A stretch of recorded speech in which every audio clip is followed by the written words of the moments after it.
Hello dear students, welcome to another video. This is Samruddhi and you're watching Ancient Maths Academy. I hope you all are good. तो चलिए हम लोग आगे बढ़ते हैं हमारे एक्सरसाइज 5.2 में. तो हमारा नेक्स्ट क्वेश्चन है question number 9. If the third term and the ninth term of an AP are 4 and -8 respectively, which term of the AP is 0?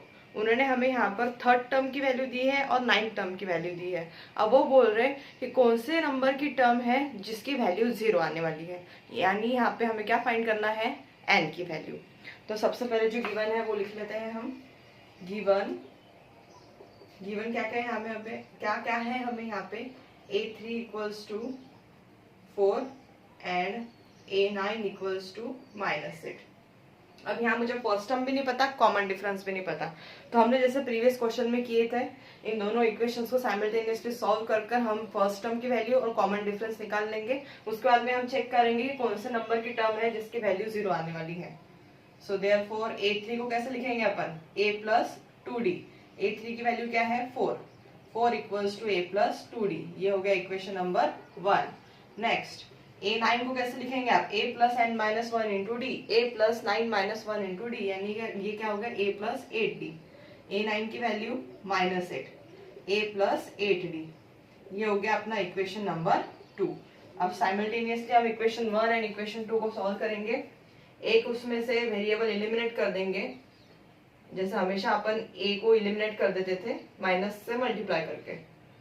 So subtract A minus से cancel, plus minus minus 2 minus 8 minus 6D.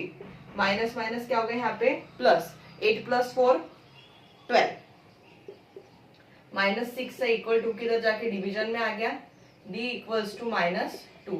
सो common difference क्या आ रहा है आपका, जो AP बनेंगे उसका -2. सब अब एक इक्वेशन कंसिडर करके अपन A की वैल्यू निकाल लेते हैं. From equation 1 we get A plus 2D equal to 4. A plus 2 into -2D की वैल्यू पुट कर देंगे. प्लस माइनस माइनस 2 2 जा 4, -4 है उधर जाके क्या हो जाएगा बेटा plus 4 plus 4. A equals to value कितनी आ गई 8. ओके, अब मेरे पास फर्स्ट टर्म भी आ गई, अब मेरे पास कॉमन डिफरेंस भी आ गया.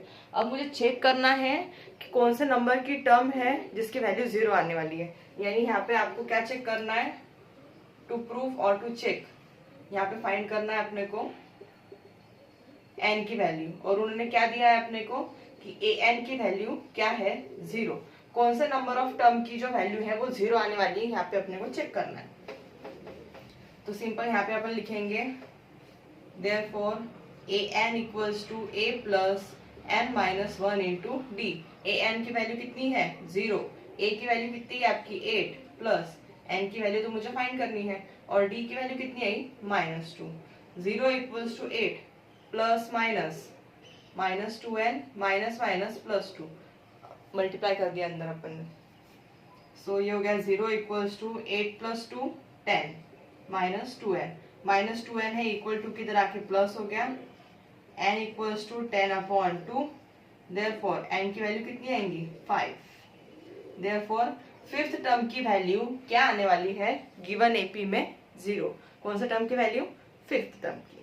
ठीक है, यहाँ पे अपने को A3 की वैल्यू दी हुई थी, A9 की वैल्यू दी थी. उन दोनों की मदद से अपन ने फर्स्ट टर्म निकाल लिए, कॉमन डिफरेंस निकाल लिए, और फिर बाद में कॉमन डिफरेंस और फर्स्ट टर्म की मदद से अपन ने चेक किए कि कौन सा नंबर ऑफ टर्म की वैल्यू 5 है. अब यहाँ पे जो आपके n की वैल्यू है ये प्रॉपर इंटीजर आया, मतलब नंबर आया, फ्रैक्शन में नहीं आया, इसके लिए इसे हम नंबर ऑफ टर्म कह सकते हैं. ठीक है, सो फिफ्थ टर्म की वैल्यू यहाँ पर 0 आने वाली है. ओके, सो ऐसा था हमारा क्वेश्चन नंबर 9. मिलते हैं नेक्स्ट क्वेश्चन में. आई होप आपको समझ में आया होगा.